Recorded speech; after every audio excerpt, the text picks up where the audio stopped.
नमो भगवते वासुदेवाय। श्रीमद्वाल्मीकिरामायणम् आरण्यकाण्डम् 51 सर्गः। जटायुरावणयुद्धम् इत्युक्तस्य यथा न्यायं रावणस्य जटायुषा क्रुद्धस्याग्निनिभा सर्वाः रेजुर्विंशतिदृष्टयः संरक्तनयनकोपात् तप्तकाञ्चनकुण्डलः राक्षसेन्द्रो विदुद्राव पतकेन्द्रममर्शनः ससंप्रहारस्तु मूलः तयोस्तस्मिन् महावने बभूव वधोत्ततयोः मेघयोगगणे यथा तद्बभूवाद्भुतं युद्धं गृत्रराक्षसयोस्तदा सपक्षयोर्माल्यवतोः महापर्वतयोरिव ततो नाळीकनाराचैः दीक्ष्णाग्रैश्च विकर्णिभिः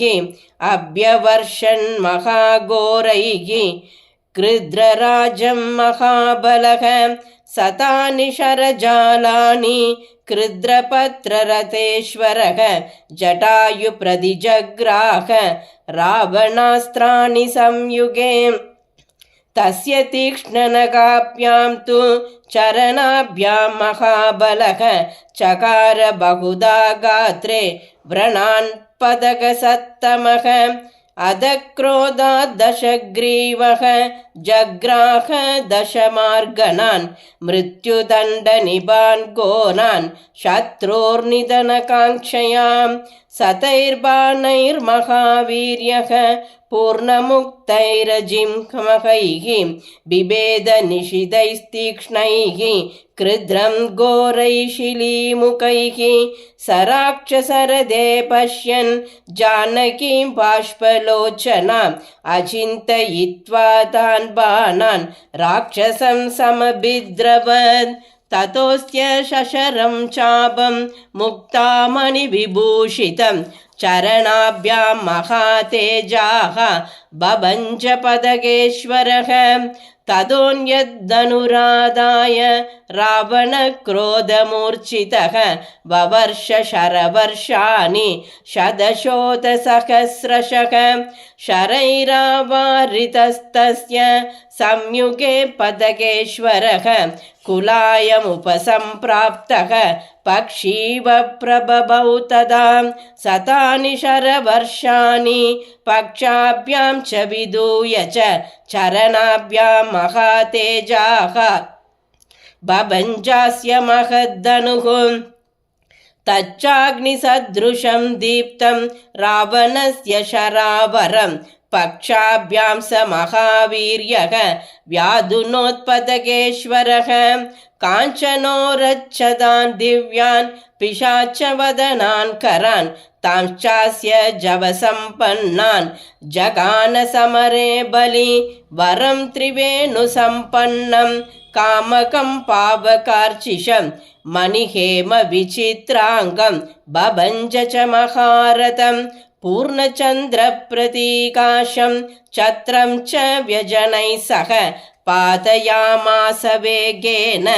ग्राहिभिराक्षसैः सह सारथेच्छास्य वेगेन तुण्डेनैव महच्छिरः पुनर्व्यपाहर श्रीमान् पक्षिराजो महाबलः सभग्नधन्वाविरतः हताश्वो हतसारथिः अङ्केनादाय वैदेहीं पपादभुवि रावणः दृष्ट्वा निपतितं भूमौ रावणं भग्नवाहनं साधु साध्विधिभूतानि गृत्रराजमपूजयन् परिश्रान्तं तु तं दृष्ट्वा जरया पक्षियूतपम् उत्पपाद पुनर्हृष्टः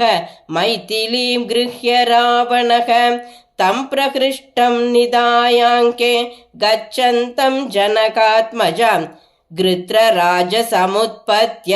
समभिधृत्य रावणं समावार्य महातेजाः जटायुरिदमब्रवीन् वज्रसंस्पर्शबाणस्य भार्यां रामस्य रावण अल्पबुद्धेहरस्येनां वदाय खलु रक्षसां समित्रबन्धुसामात्यः सबलः सपरिच्छदः विषपानं बिभस्येदन् पिपासित इवोदकम् अनुबन्धम् अजानन्दः कर्मणामविचक्षणाः शीघ्रमेव विनश्यन्ति यथा त्वं विनशिष्यसि बद्धस्त्वं कालपाशेन क्व गतस्तस्य मोक्ष्यसे वदाय पडिशं गृह्य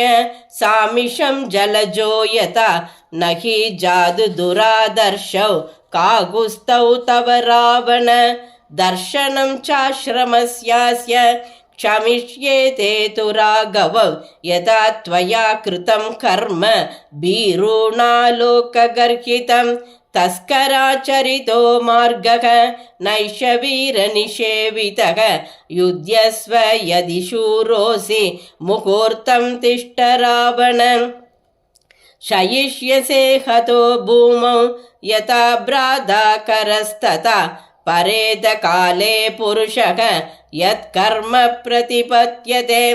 विनाशायात्मनो धर्म्यं प्रतिपन्नोऽसि कर्म तत् पापानुबन्धो वै यस्य कर्मणः कर्म को नु तत् कुर्वीत लोकाधिपतिः स्वयंभूर्भगवानपि एवमुक्त्वा शुभं वाक्यं जटायुस्तस्य रक्षसः निपपादभृशं भृष्टे दशग्रीवस्य वीर्यवान् तं गृहीत्वा नखैस्तीक्ष्णैः विदधार समन्ततः अधिरूढो गजारोहः यथा स्यात् दुष्टवारणं विदधार नखैरस्य तुण्डं पृष्ठे समर्पयन् केशां चोत्पाटयामास नखपक्षमुखायुधः